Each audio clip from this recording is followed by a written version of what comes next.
for the opportunity to come before you today to discuss issues of great importance to both you, the council member, and to the citizens of the city of New Orleans.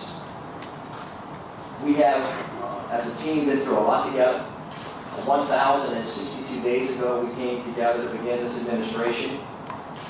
And when we arrived, we found the city on the verge of bankruptcy. Our police department and our criminal justice systems were in crisis, our infrastructure crumbling, and City Hall was a barrier rather than a catalyst for a positive change. Since then, together, we have stopped the bleeding, we have righted the ship, we have focused our priorities on public safety, jobs, blight reduction, and our kids. We clawed our way together out of a $100 million budget hole, 25% of our budget. We cut out waste, fraud, abuse, inefficiency.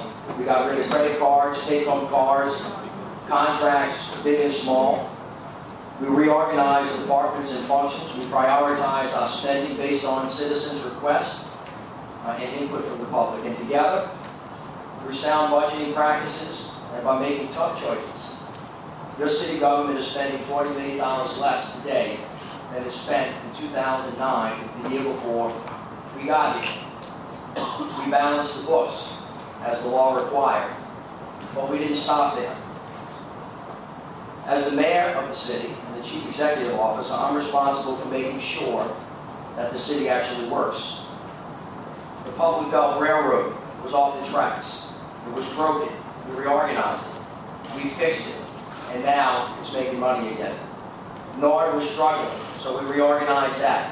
We together doubled the funding. And NORD is making great progress. City Hall was a roadblock to creating jobs, so we created the NOLA Business Alliance. We reorganized that, and together we have created 4,000 jobs. 19 boards or commissions have been cut, reorganized, or consolidated. NOLA 311 is up and running, taking resident complaints with tracking numbers. Our one-stop shop is now open and running for the first time in this city's history, and it's making permitting easier for our customers. Again, our approach is fairly simple and straightforward. We have to cut waste, fraud, abuse, and excess. We have to reorganize to make government more efficient. And then we have to take those limited savings and more and invest them in the things that are going to help the city grow and be at peace and be safe. And we have to do it again and again, every day, all day. Nowhere have we together dedicated more resources and attention than to reforming the New Orleans Police Department from top to bottom. Come hell or high water, and we have had both. And with the help from all of our citizens and from hundreds of honest, dedicated police officers, we will reform the New Orleans Police Department. You can take that to the bank. We are not waiting for anyone or anything, and we are going to move forward. In the old NOPD, residents with complaints about police misconduct hit a brick wall, and rogue cops acted with impunity in this city. In the new NOPD, misconduct is unacceptable. Now we have a civilian-led Public Integrity Bureau staff with 2 FBI agents. And both the Independent Police Monitor and the Office of Inspector General are vigilant, vocal, and aggressive in their oversight. In the last 2.5 years, the NOPD has pursued over 500 disciplinary actions. 9 have been terminated for untruthfulness, and 52 officers have actually been arrested in connection with these cases. NOPD is investigating their own, including use of force. Complaints against officers are down nearly 30% in 2010. This is a sign of progress, but we have a long way to go. In the old NOPD, little was done to build a relationship with the community. In the new NOPD, community coordinating officers, or COCOs, are at all public meetings nearly every night, and new police community advisory boards are giving our residents a voice. In the old NOPD, technology for ballistics, DNA, and the deployment was stuck in the 1990s. Rape kits were collecting dust on the shelves. In this NOPD, we've cleared the backlog of 833 sexual assault kits, resulting in 78 new leads and 9 arrests. Finally, some of these victims are getting answers, and they're getting justice. Over the past 2.5 years, the test fire backlog for handguns has been cleared, and the multi-year backlog of cross-examination cases on shootings and murders is nearly eliminated. With Omega Crime View, we can now have a state-of-the-art software package that with pinpoint block-by-block accuracy can target crime hotspots. In the past, changing NOPD came slow, and old-school policies and strategies were in some cases fatally flawed. Hear this.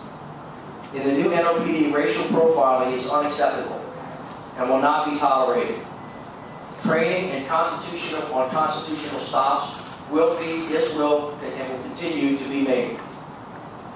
Everybody has a right to Fourth Amendment protection, and that will be given by our police officers who will be trained to protect and to serve.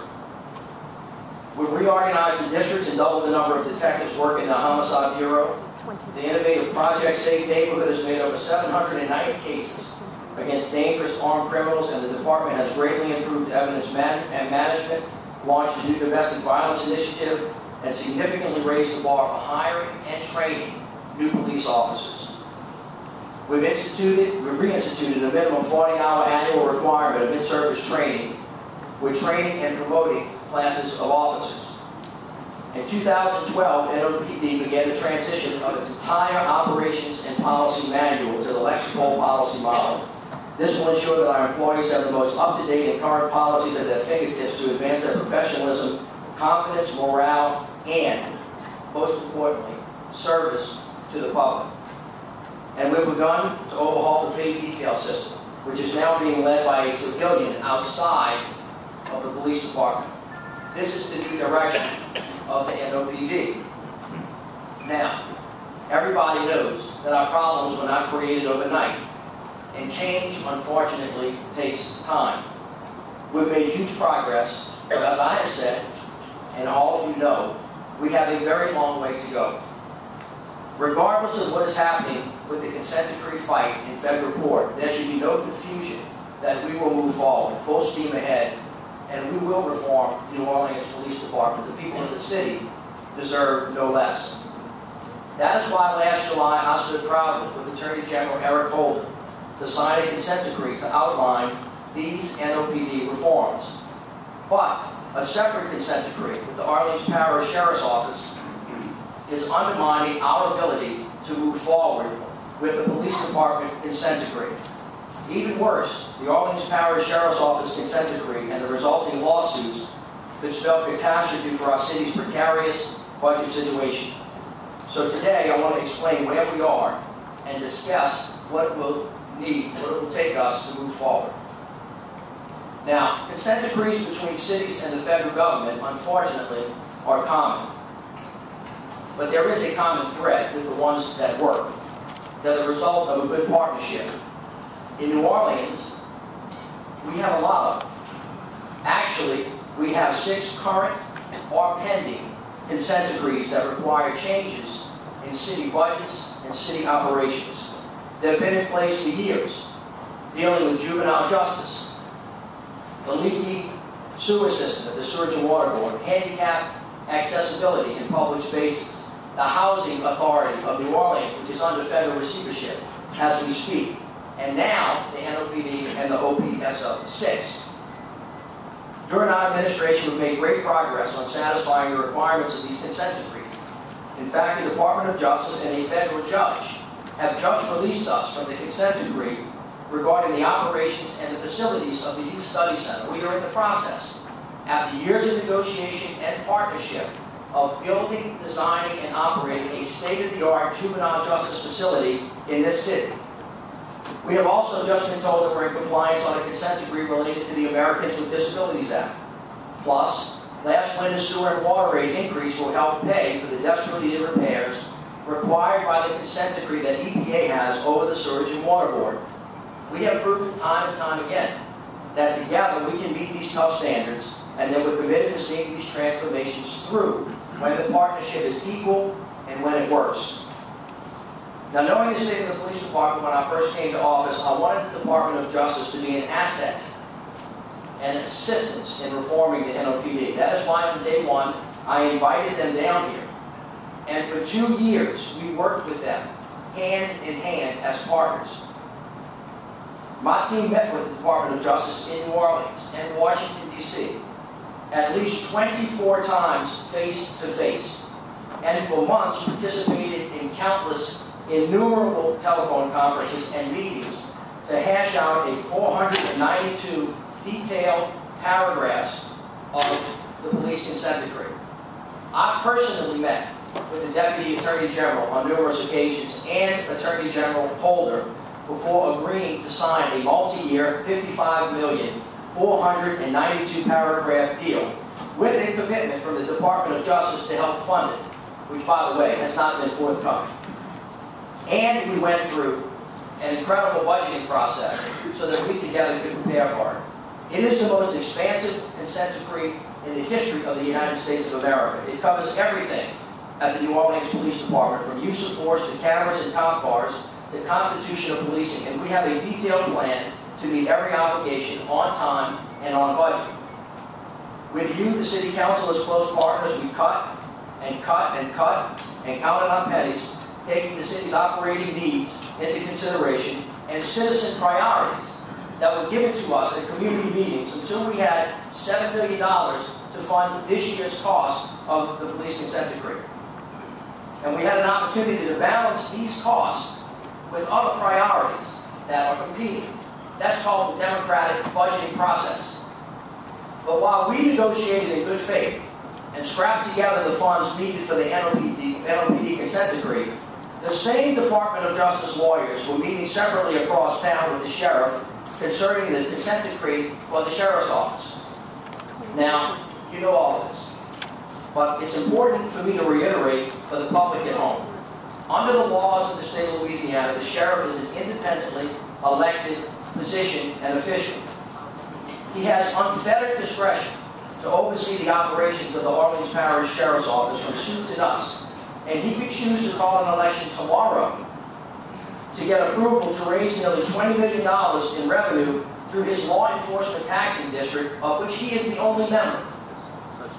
And if that's not enough to get the job done, he could ask the state legislature for more, which he has done in the past.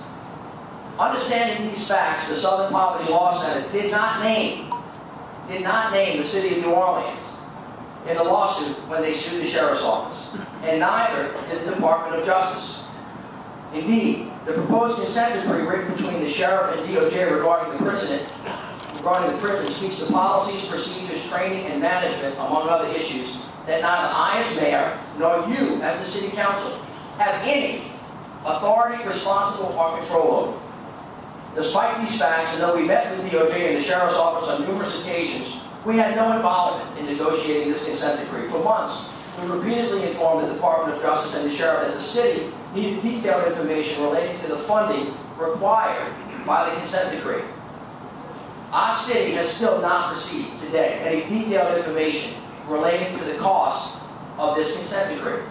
Nonetheless, despite our repeated requests during that time, there was never any analysis done related to the amount of the funding needed by the Orleans Parish Sheriff's Office or what it would be used for.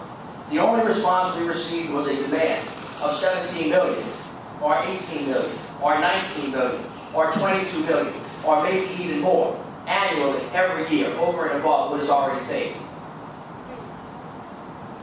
They keep changing their minds about the final number. But whatever the amount is, they want it right now, during this fiscal year. The sheriff, DOJ, federal judges are all lining up to tell us, the taxpayers of the city, to write a blank check and to hand it over.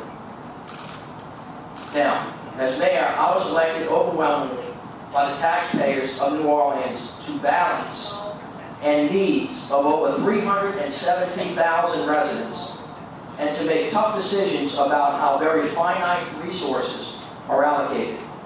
We have a process where each year residents tell us their top budget priorities, and after months of community meetings, city council budget hearings, and countless conversations with stakeholders, community groups, and agency heads, we crunch the numbers and together take over $635 million of urgent budgetary needs and hammer out a lean $491 million general fund budget.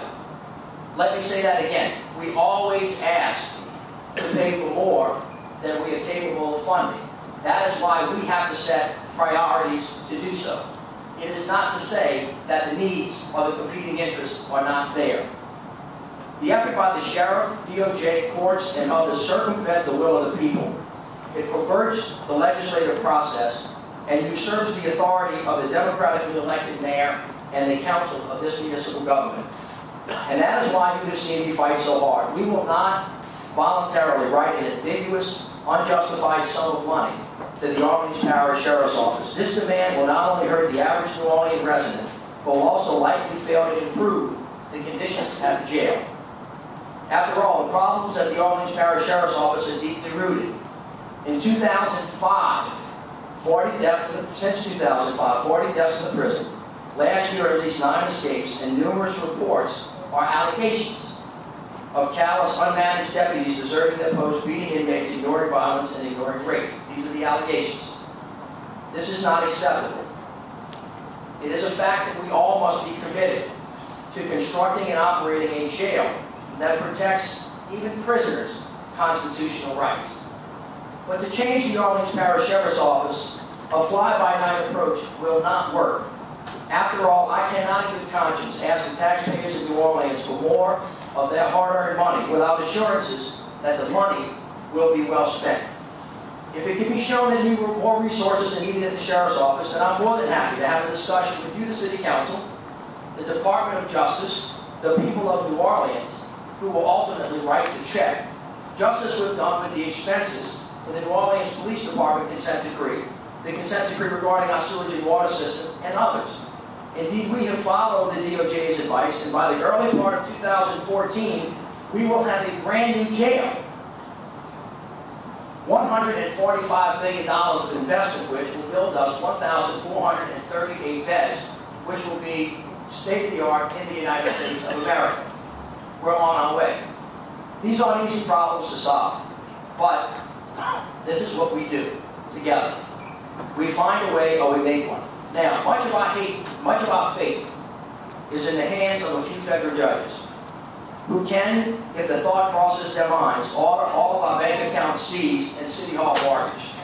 And there is no savings account and no judicial expense fund to pull from.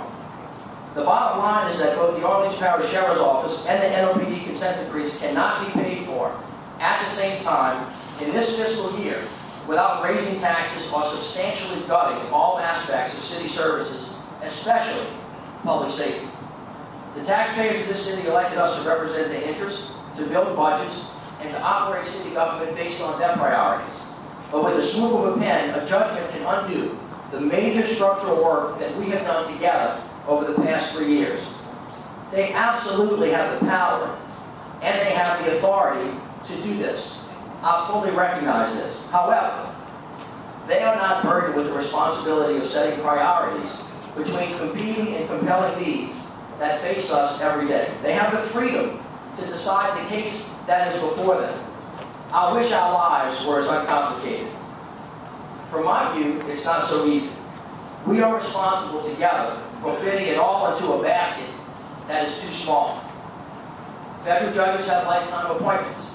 They are by design, shielded from public input, whim, opinion, or pressure, as it should be, independent and strong.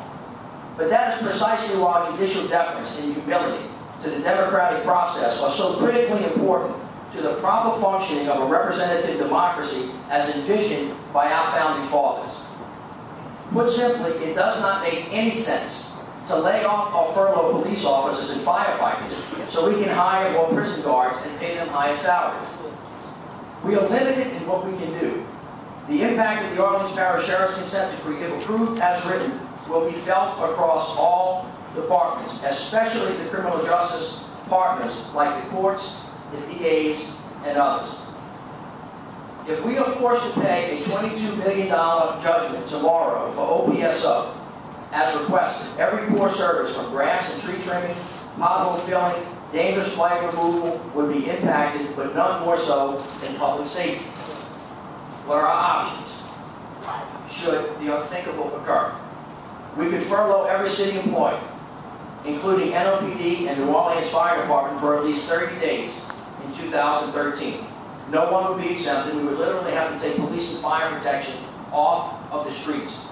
This would be a total of 104,515 furlough days across the city, and it would cause a nearly 18% pay cut for every city employee.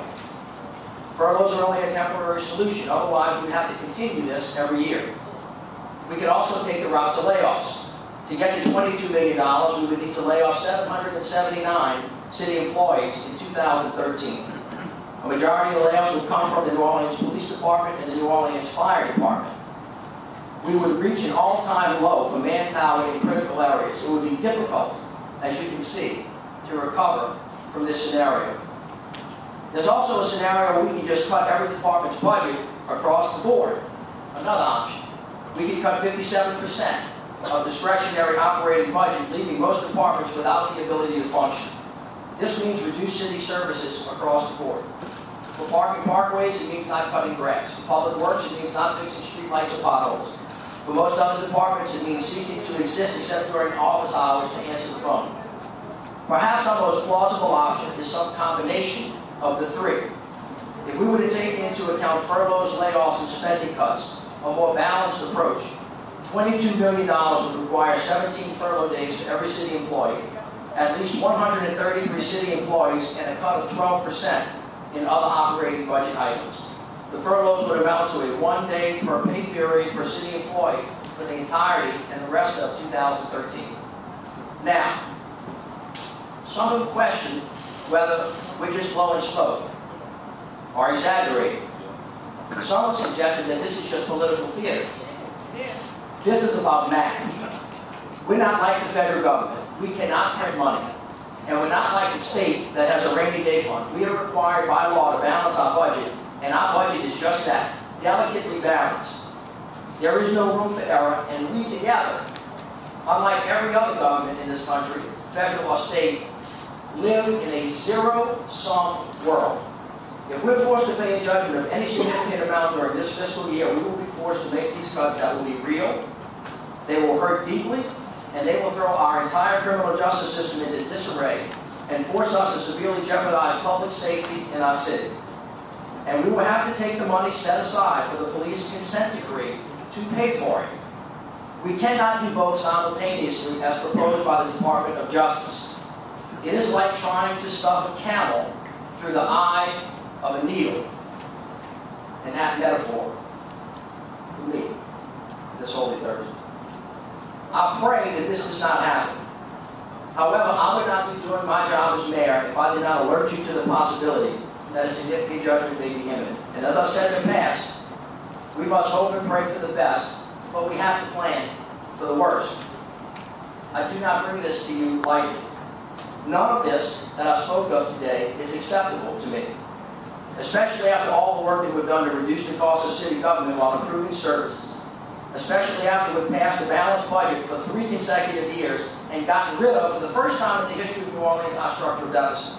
The consequences are dire, and it will be crippling.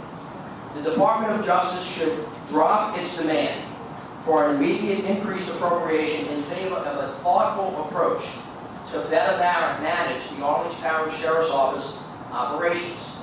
Then, together, we can work to identify and prioritize what specific additional practices and resources are needed to cure problems at the Orleans Parish Sheriff's Office. As I did working with you with regard to the consent decree on the New Orleans Police Department, I'm prepared to make tough decisions and to find fiscally prudent decisions. If it can be shown that more resources are needed for the Sheriff's Office, or for the Police Department, or for the criminal justice system, which are all teetering at the moment, then the people of New Orleans and the federal government have my commitment that we can work together, aligning power and responsibility and authority and putting into the pot so that we can find a solution as we have done so many times in the past. But let me be clear, the pathway to any solution will require a reduction in services, a reorganization of existing governance structures, and other possible tax increases. Those are the only 3 pathways to a solution to these problems. I stand here before you committed to reforming the New Orleans criminal justice system, including the New Orleans Police Department and the Orleans Parish Sheriff's Office. We will do what it takes, but we have to go into this with eyes wide open. I thank you for your time. I hope that you take to heart the words that I have given you, and I would now like to turn